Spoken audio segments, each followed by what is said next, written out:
မင်္ဂလာပါတူတူ official channel နဲ့ပြန်လည်ကြိုဆိုလိုက်ပါတယ်ခင်ဗျာဒီနေ့ကျွန်တော်တူတူရေလုပ်ပေးခြင်းတဲ့သင်းလေးကတော့အစိုးရဟန်ထူးလင်တီးဆိုထားတဲ့နီနီလေးနဲ့ဝေးဆိုတဲ့သင်းလေးဖြစ်ပါတယ်ဒီသင်းမှာတော့ကျွန်တော်တို့ကော့ကတော့6ကော့ပါဝင်ပါတယ် C ရဲ့ F ရဲ့ G ရဲ့ major ကော့3ကော့နဲ့ A minor D minor E minor ဆိုတဲ့ minor ကော့3ကော့ပါဝင်ပါတယ်ခင်ဗျာဒီသင်းကိုဒီမဲ့လက်ခက်လေးကတော့ slow ကိုလက်ခက်လေးဖြစ်ပါတယ်1 2 3 and 4ပေါ့နော်အဲ့လိုတီးရမှာဖြစ်ပါတယ်ဒါကိုကျွန်တော်တို့ half bar တီးမယ်ဆိုရင်ကျွန်တော်တစ်ခေါက်တီးပြမယ်เนาะ A minor E minor F G ကိုတီးမယ်เนาะ A minor E minor ကိုတီးမယ်ဆိုရင် A minor ကို1 2တီးပြီးတော့ E minor ကို3 E and 4တီးရမှာဖြစ်ပါတယ် F ကို F နဲ့ G ကို half bar တီးမယ်ဆိုရင် F ကို1 2တီးပြီးတော့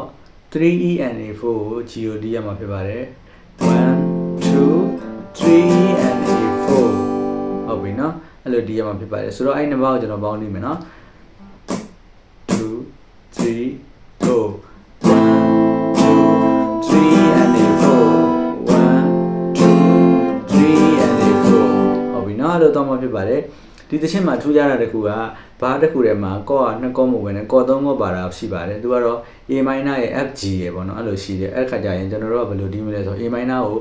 1 2နေရာမှာ A minor ကိုဒီမယ်3နေရာမှာ F ကိုဒီမယ်4နေရာမှာ G ကိုတီးမယ်ပေါ့နော်ဒါပေမဲ့3နေရာမှာကျွန်တော်တို့က3 အနေမတီးတော့ဘဲနဲ့3တစ်ချက်ပဲတီးမယ်နော်အဲ့လိုတီးမှာဖြစ်ပါတယ်ကျွန်တော်စမ်းတီးပြမယ်နော်1 2 3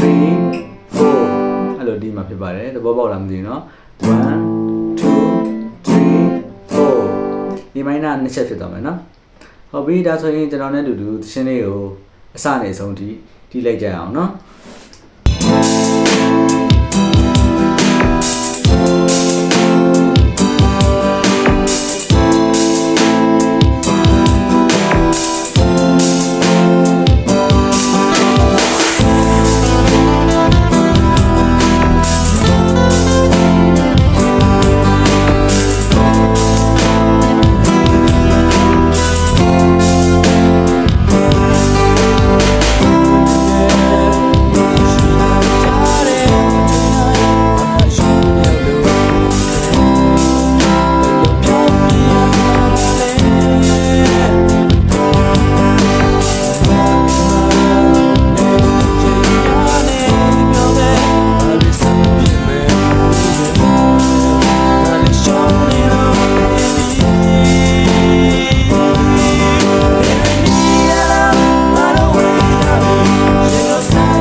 Okay တရှင်းလေးရတော့ဒီလောက်ပါပဲခင်ဗျာစလိုကိုလက်ခတ်ကို